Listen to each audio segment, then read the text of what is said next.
That's not on me. Traffic, you're really going to interrupt the judge that's getting ready to give you fines and costs? Amazon's obviously got a great business model, but I don't think every other driver on the road should have to put up with the bullshit. That is one of my major pet peeves. Delivery trucks that park in the travel lane. Get another job if you can't live with that. All right, you know what? You continue to argue. So this Amazon driver is in court today for impeding traffic, and Judge Oakley absolutely loses it on him. Like, seriously, Oakley does not hold back at all and just blasts this guy in front of everyone. By the time he drops the verdict, the defendant looks completely stunned. Now, here's the real question. Was Judge Oakley being fair, or did he go way too hard on this one? Personally, I think he went a little wild. But hey, I want to hear what you guys think down in the comments. Let's roll the clip and watch Judge Oakley go off on this pro-Essie defendant with a brutal courtroom wake-up call. All right.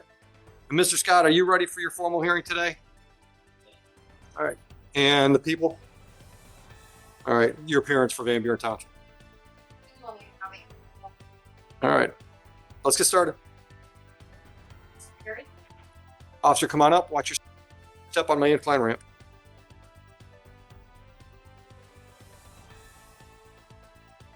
Raise your right hand for me. Swear or affirm, tell the truth, the whole truth, nothing but the truth? I do. Settle in. When you're ready, Ms. Manorino. Officer, can you state your name for the record, please? Officer Ryan Berry, Van Buren Township Police. And you're employed as a police officer there? Correct. How long have you been so employed? Going on 17 years. Are you currently assigned to any particular unit in the police department? Patrol division. Prior to being in patrol, were you assigned to any particular unit in the police department? Several. Canine unit, traffic unit, accident investigation. So based on your investigation of the scene on December 10th that afternoon, did you make drawing Yeah. I believe the driver of the Amazon vehicle was partially across the right launch, the northbound traffic lane, and the approximately follows.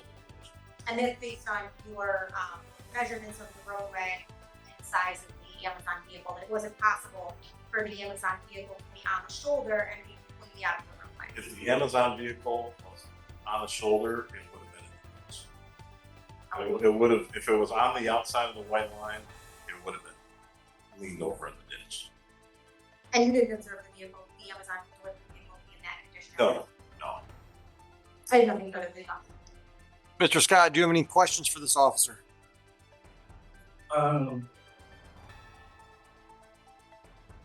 Did you see all four of my tires outside of the weapon? No, I did not. I know that was all four tires were. He said it's anything more other out.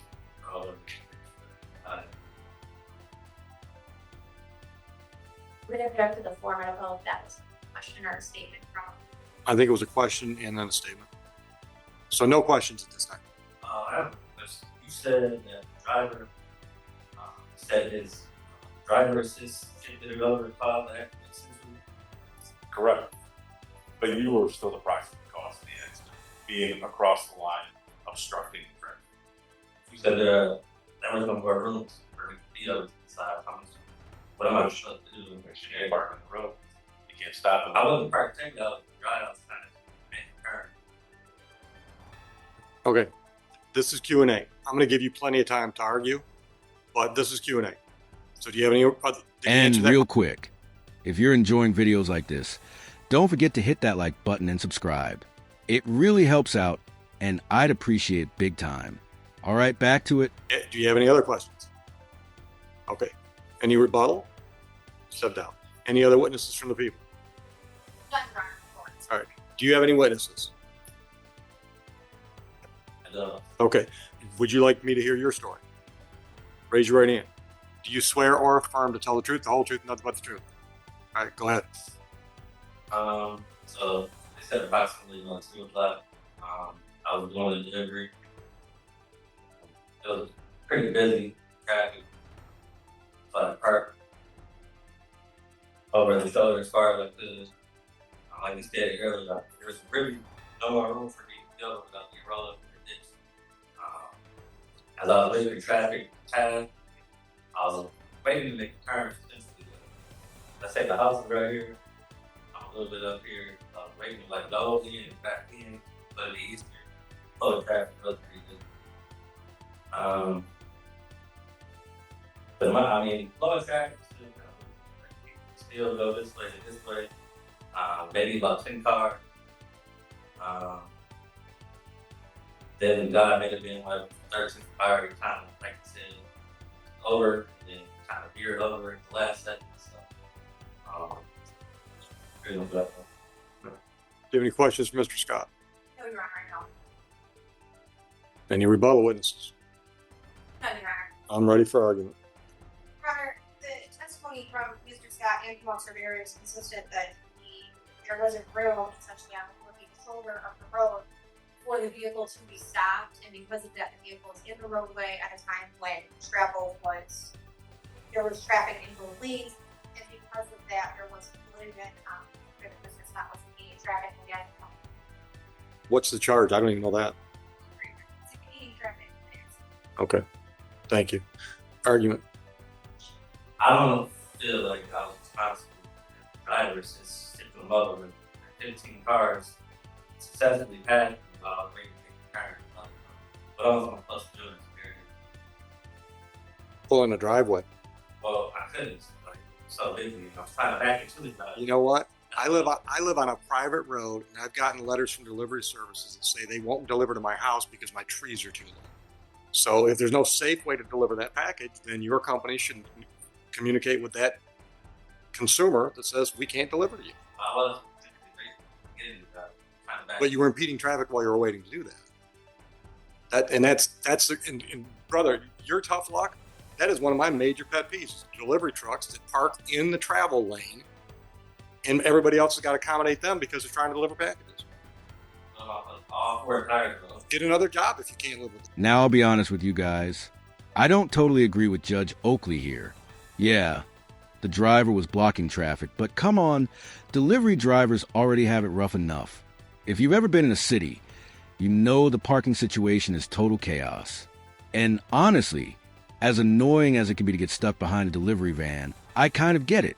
These people are grinding out in freezing cold, blazing heat, rain, you name it. They're running up 5 flights of stairs for tips that sometimes aren't even worth the effort.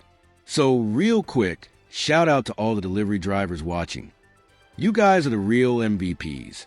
Don't get it twisted. I'm not saying Oakley was completely wrong here, but I just feel like judges need to show a little more respect to the people who keep us fed and moving. It's when I'm driving down the road, it's not my problem if the delivery truck in front of me doesn't know how to back in a driveway or pull in a driveway or doesn't have some other way to get their package in there. That's not on me. Traffic, you're really going to interrupt the judge that's getting ready to give you fines and costs? Okay. And while you were trying to back in the driveway, you were impeding traffic because people had to go around you because you were blocking the travel lane. That's impeding. That's the classic definition of impeding travel. But they had to pass. They had to go into the other travel lane to get her to. What direction were you headed?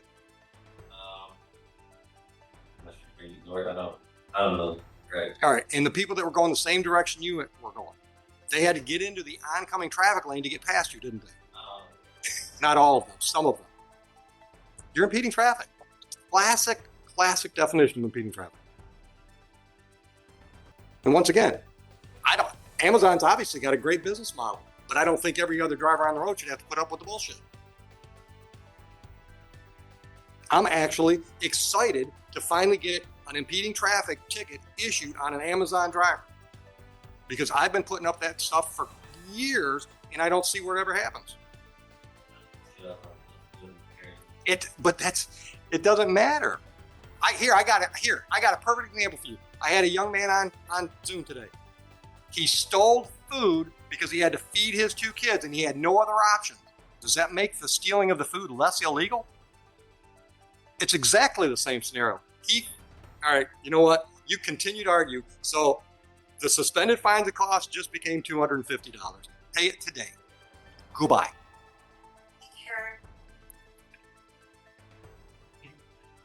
I got to have something to write on, though. Don't let that man leave this building without paying my cashier. Here's the thing, though. I usually like watching Judge Oakley's cases. He's entertaining, no doubt, but this one fell off. The Amazon driver was just trying to explain his side, and Oakley was acting like he had some kind of personal beef with him. Like, seriously, did Amazon lose his package or something? If I were that defendant, I'd probably think about filing a motion to recuse, because judges are supposed to stay neutral, not look biased. That's part of your Sixth Amendment, right to a fair trial. Maybe I'm being too soft here, but it felt like Oakley was crossing that line a bit. And one more thing. Delivery drivers already face insane quotas, 10-plus hour shifts, no overtime, and they're often treated as independent contractors, which means almost zero job protection.